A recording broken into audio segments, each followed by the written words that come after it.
CBSE के online portal में security को लेकर एक बार फिर से बड़ी न्यूज स्टोरी सामने आई है, जिसे बोर्ड ने ऑफिशियली इस बार स्वीकार कर लिया है, यानी कि एक्सेप्ट कर ली है कि वो गलती उनसे हुई है।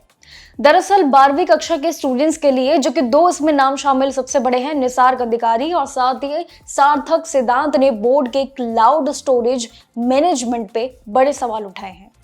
ये रंगीन मामला ना काफी एक अलग अलग मोड पे सीबीएसई टारगेट होता जा रहा है, जिसमें निशान का ये दावा था कि सीबीएसई ने अपने Amazon वेब सीरीज यानी कि AWS क्लाउड स्टोरेज को ठीक से सिक्योर ही नहीं किया था, और जिसके चलते परेशानियां हुई, और जिसके चलते बिना किसी पासवर्ड के ऑथेंटिफिकेशन के कोई भी इंटरनेट यूजर 2026 की स्कैन्ड आंसर शीट और साथ ही सिर्फ आंसर शीट बल्कि क्वेश्चन पेपर को भी पेज बाय पेज देख सकता था और डाउनलोड कर सकता था। चलिए, यहां तक हमें बात समझ आती है, लेकिन इसी के साथ ही कई स्टूडेंट्स भी शामिल थे, जिसमें से लोगों की अपनी अलग अलग राय थी। आंसर शीट की स्कैनिंग क्वालिटी पे भी काफी सवाल खड़े हुए हैं इस बार। वहीं सार्थक सिद्धांत नाम के एक छात्र ने सोशल मीडिया पे ये लीक हुई आंसर शीट का स्क्रीनशॉट शेयर करते हुए सबको दिखाया, प्रूफ दिखाया कि देखो भाई, सीबीएसई का ये नया करतूत। उसमें इन्होंने बताया कि ड्रॉप शेडो और मुड़े हुए पन्ने साफ दिखाई दे रहे थे, कुछ भी नहीं छिपाता। देखिए, उनका ये कहना है कि अगर आंसर शीट को सही में हाई क्वालिटी स्कैनर से स्कैन किया जाता तो कितना सही होता ना। दावे तो ऐसे किए गए थे, लेकिन इसमें हमें लगता नहीं है कि यही क्वालिटी को चेक में देखते हुए स्कैन कॉपी को चेक किया गया है। ऑन स्क्रीन इवैल्यूएशन के कॉन्ट्रैक्ट लेने वाली कंपनी पर भी काफी सवाल इन दिनों जरूर उठ गए हैं।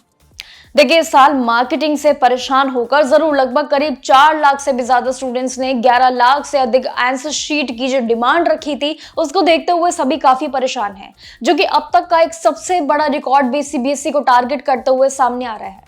इस पूरे मामले पे सीबीएसई ने यह भी बताया है कि उनके सर्विस प्रोवाइडर के करीब ऑन मार्क पोर्टल, जो एक नया पोर्टल है, उसमें सिक्योरिटी की देखें तो अगर गलतियां काफी थी।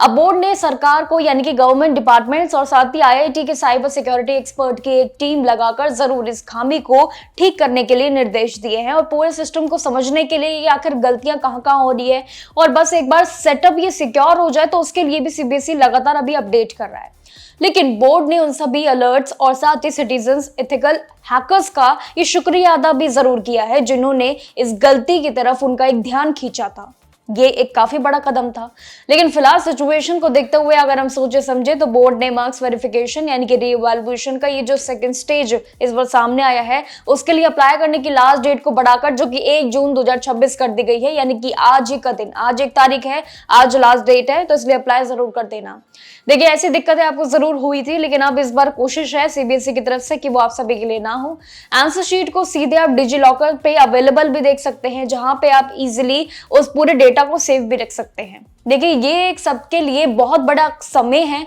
जहां पे 1 जुलाई यानी कि आज है तारीख, आप अपने एप्लीकेशन यानी कि अपने रीवैल्यूएशन पे जोर लगा दीजिए, क्योंकि समय बहुत कम है, और ये सभी जो जितनी भी जानकारी है ये एक नए नए मोड जरूर लेती जा रही है सीबीएसई को टारगेट करते हुए। अब ये देखना बाकी होगा कि आखिर सीबीएसई का ये आखिर पूरा मसला कब तक खत्म होगा, और आखिर ये पूरा मामला जो है ये पूरी एक सिक्योरिटी पे, सही सिक्योरिटी पे कब तक रुकता है।